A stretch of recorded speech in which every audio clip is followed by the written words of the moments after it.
Is this guy working? Come on, camera.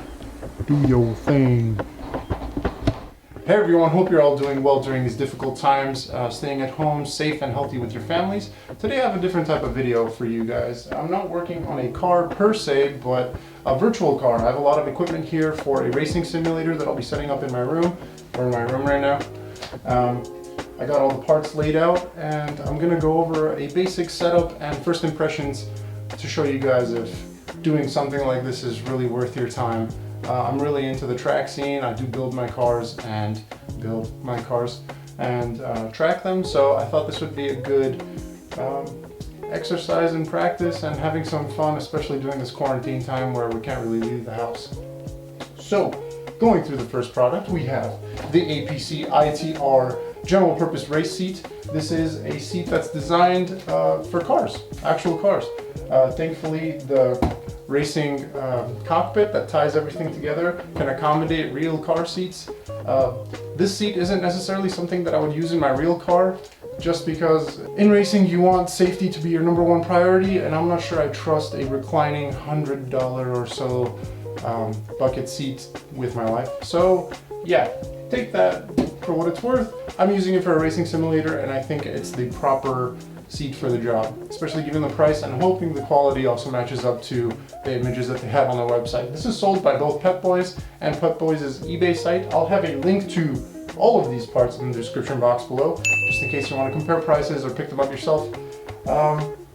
Yeah, moving on, we have the Simetik K2 cockpit. I read a lot of great reviews about this unit. It's both very sturdy in construction and accommodates a variety of sizes. I also spoke to the owner of the company, who surprisingly also does the customer service, and he gave me some great information. I was mainly concerned about my height. I am 6'3", so I was concerned that I wouldn't fit comfortably in it, and he assured me that this has more room than a Mercedes-Benz S-Class. So we'll see if those are true statements. So for the monitor, I'll be using a Pixio PX329 monitor. It's 144 Hz, 1440p, 32-inch monitor. It's considered a mid-range budget level, considering it checks all the right boxes in terms of what you want from a gaming monitor. These range from about $300 to $350, depending on when you're shopping, where you're shopping, and what time of year it is. So I'm very excited to see how this unit compares to my workstation monitor, which is the Dell U3415W. That's more of a productivity monitor, but I'm very curious to see what the color reproduction on this unit is compared to that. Next up, we have a wall mount. This unit, I'm probably going to be mounting it on the wall so I can articulate it and move it to fit the distance. If I feel like the monitor needs to be closer to me, this should be suitable for the job. Next up, we have the full lineup of Fanatec, I'm not sure how to pronounce it, but their full lineup of racing gear. This is the Clubsport lineup that they sell. It's the mid-tier model. They also have the CSL Elite, which is one step below, and I believe they have some direct drive wheels above that, which goes into a much more expensive price segment. This is the Clubsport. I got the wheelbase, the pedals, the shifter, and the drift wheel with the Xbox adapter, PC adapter, quick release hub. Yeah, it was just cool, and the wheel is actually very similar in terms of the size and width of the actual wheel that I have in my A86. So yeah, that's the full setup. Let's go ahead to opening the boxes, setting up the entire thing, and giving you guys my first impressions. All right, so out of the box you get the seat itself, which is actually pretty dang nice for the price. Not something, again, that I would run in my real car, but for a video game racing simulator setup, this is perfect. I'm 6'3" and about 34 to 36 in the waist area, and this fits me perfect. I think the material will wear pretty nicely. It's not something too cheap. You can feel that the cushions behind it are a bit soft, but it's very comfortable when you're actually sitting in it, and it has this knob where you adjust the back angle. It also comes with a box with the slider, so I'll be using that to mount it to the Simetik, which is the next item that I'll be opening up. Okay, now that we're assembling the K2, I'm probably not going to show you guys the entire process, but I wanted to just show how professional everything is. They've marked all the tools and hardware that you need. Comes with literally everything. So if you don't have any tools or you're concerned about that, if you're picking up this kit, that's not something you have to worry about. I just have everything laid out, making sure I have all the parts before I actually start assembling it. 2 hours later. Okay, just got the Simetik all set up. Wasn't too difficult, just a lot of the heavy metal pieces need to be held. It'd be easier if you had 2 people. We're looking at the bottom of the APC ITR seat. The directions say that there are 4 holes at the bottom of the seat, but clearly there are none.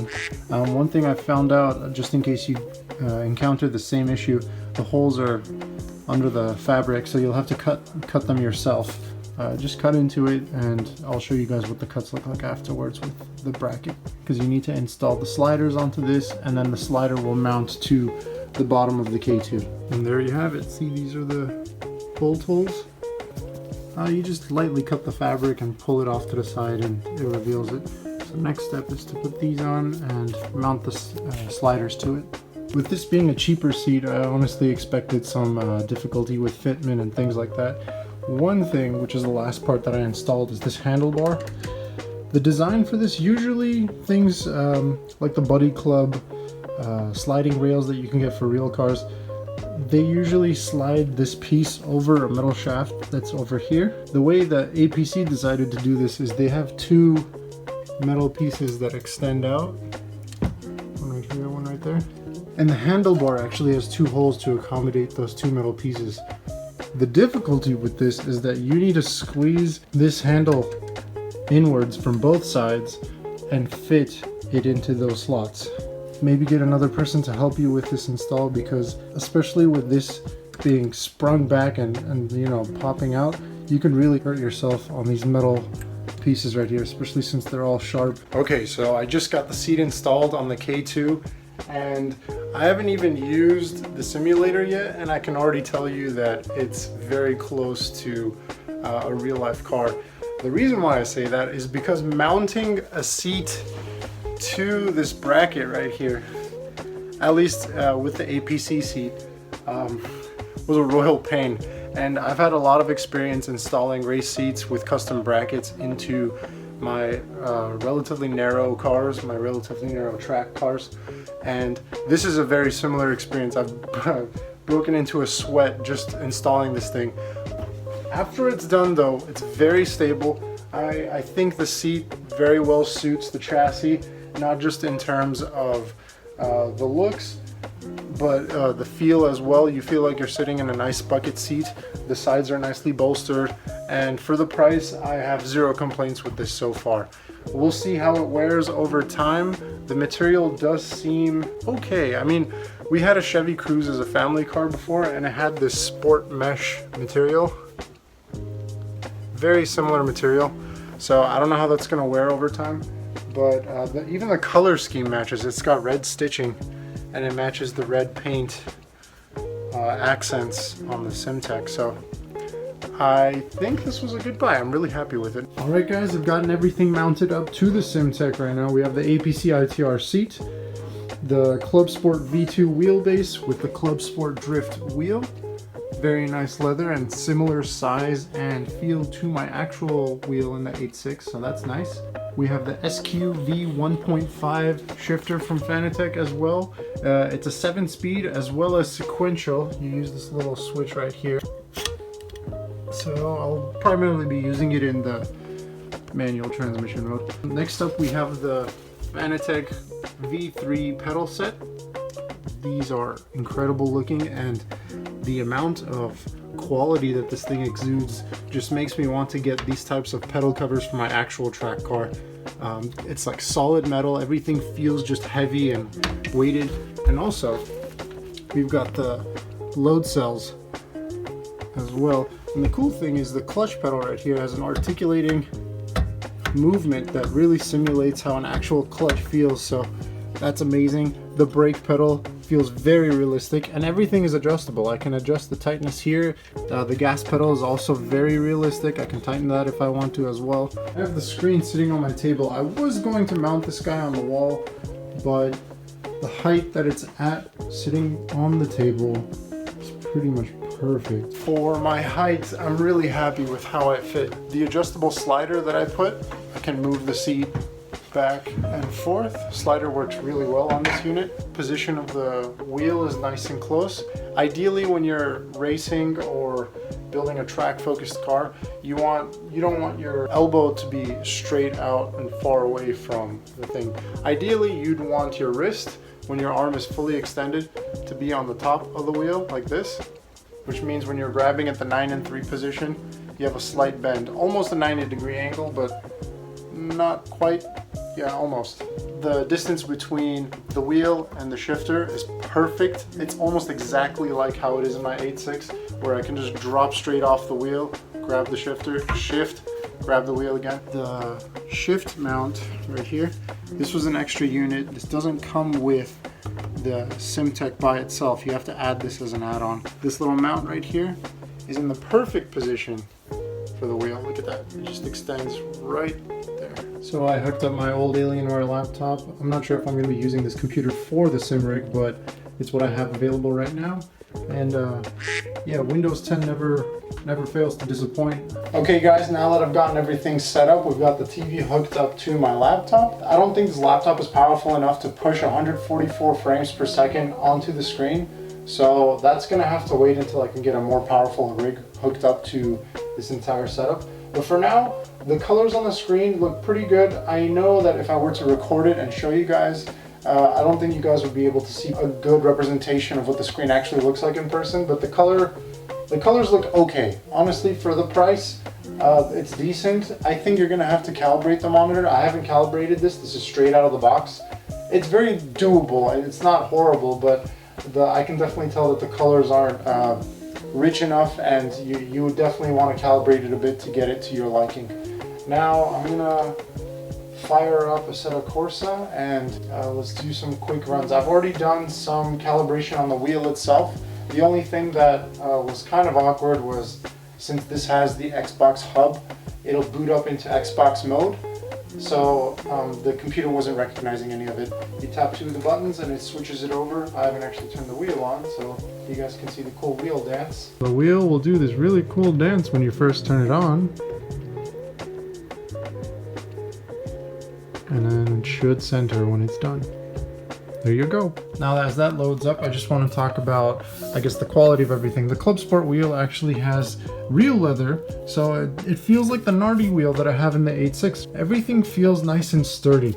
The unit itself, all of the Fanatec gear is made out of either really high quality plastic or metal, and there's a weight to everything. You know, the shifter, it's very nice and heavy. It actually comes with 2 different styles of shift knobs that you can use. I have the ball shifter just because it's more comfortable for my hand. They also have the long one, similar to the, if I'm not mistaken, the ones that come on the S2Ks. So I guess that would be probably more preferred if you're doing a sequential, which this shifter is capable of doing. The pedals are incredible. This makes me really want to get some pedal covers, or maybe some different racing pedals for the 8.6.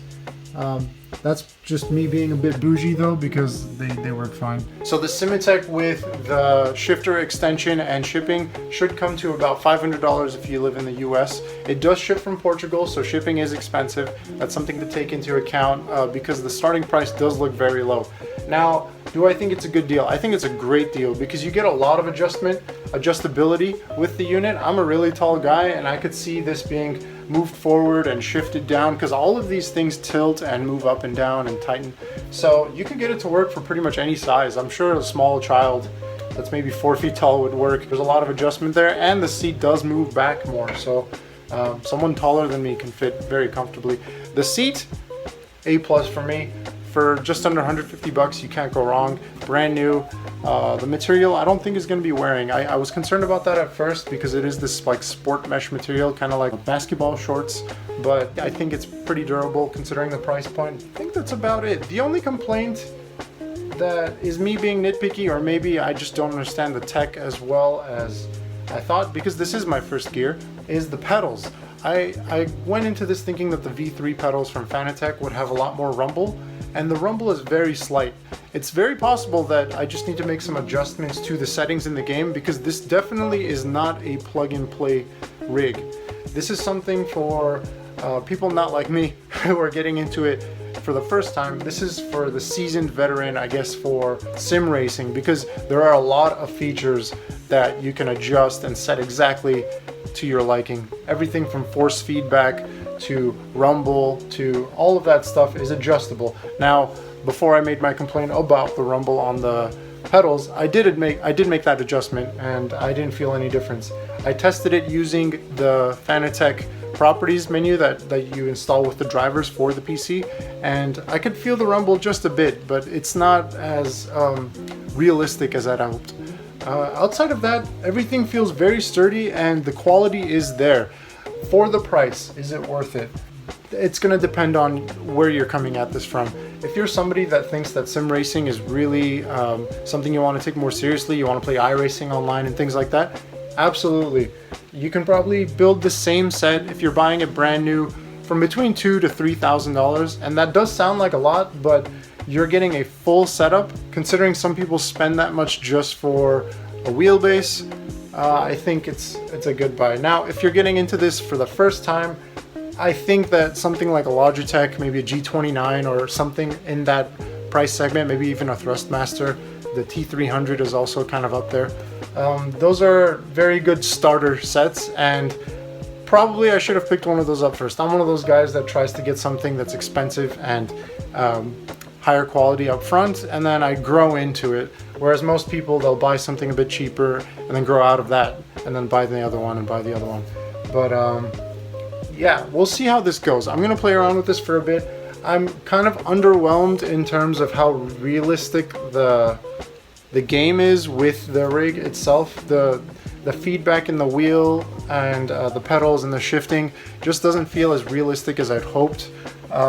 This is coming from the angle of me actually owning the car and doing performance driving with that actual car and driving that same car in the sim rig and comparing it to how it feels in real life. And so far, I mean, it's a video game. It is a racing simulator video game, but I don't think we're there yet in terms of realism. Now, it's very possible, like I said before, I am a beginner, that I haven't calibrated all the settings properly and there needs to be some adjustments made. I'll work with that over time and see if I can get everything to work, but so far I'm gonna say I'm overall disappointed with the full experience, and that's probably in large part due to my inexperience with setting everything up. But I just wanted to throw that out there since I'm being frank with you guys, and this is a first impressions video. If I do end up keeping the rig long term, I'll do a long term review, but I'm so far just getting my feet wet with full racing sim experience. Will I be giving up real racing, real track driving, not racing, I don't do wheel to wheel, but real track driving for something like this? I don't think so. No, there's just some sort of more visceral experience that you get when you drive a real car on the track. You don't feel any of the G-forces or anything like that. And I know you could hook up a motion rig and get that experience, but I think that's a lot of money invested for something that's going to be sitting in your room, whereas with a car, you go out. I mean, a car is meant to take you places, and performance driving is just one aspect of that. So I'm going to play a few rounds of Assetto Corsa and just enjoy what I've set up so far. We've got the rig right here, and everything is, I mean, it's working pretty buttery smooth on my old Alienware. It's got a GTX 960M with dual core Core i7, so it's a capable machine. It's just a bit dated for today's standards. Runs the game fine. I'm just gonna play around with a bit, and I'll see you guys in the next video, I guess. Stay tuned. I got a lot more 8.6 content coming up, and yeah, I guess I'll just roll some gameplay footage for you guys at the end of the video. Peace.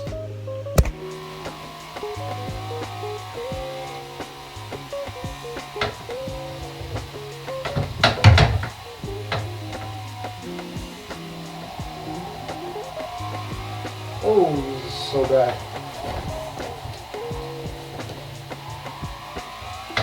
Ooh. The wheel will definitely fight you.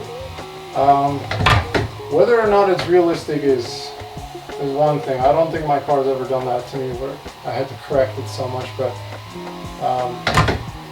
it is a different setup in the game. Just, oh jeez. Rule number one, never look away from the road. I look towards the camera as I say that. That is definitely not the racing line. Yeah, I'm just learning the controls so far just because I feel like I'm not getting enough feedback. Nothing. Oh, as I say that, the wheel gets extremely heavy. Woo-hoo.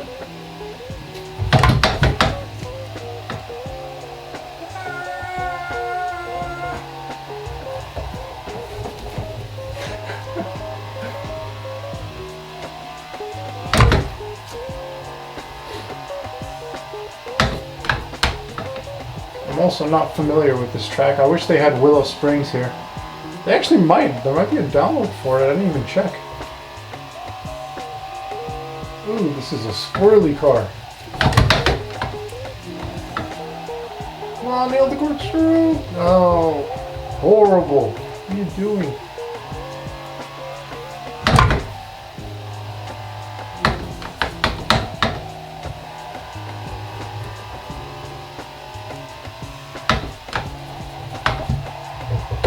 Cutting lanes. Stop. This car is so difficult to control. Oh, I did not see that. And it's an off-roading simulator. Alright, let's go. New lap.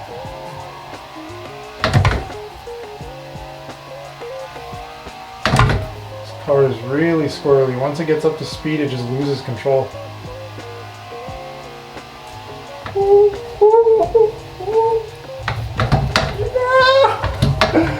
And we're up.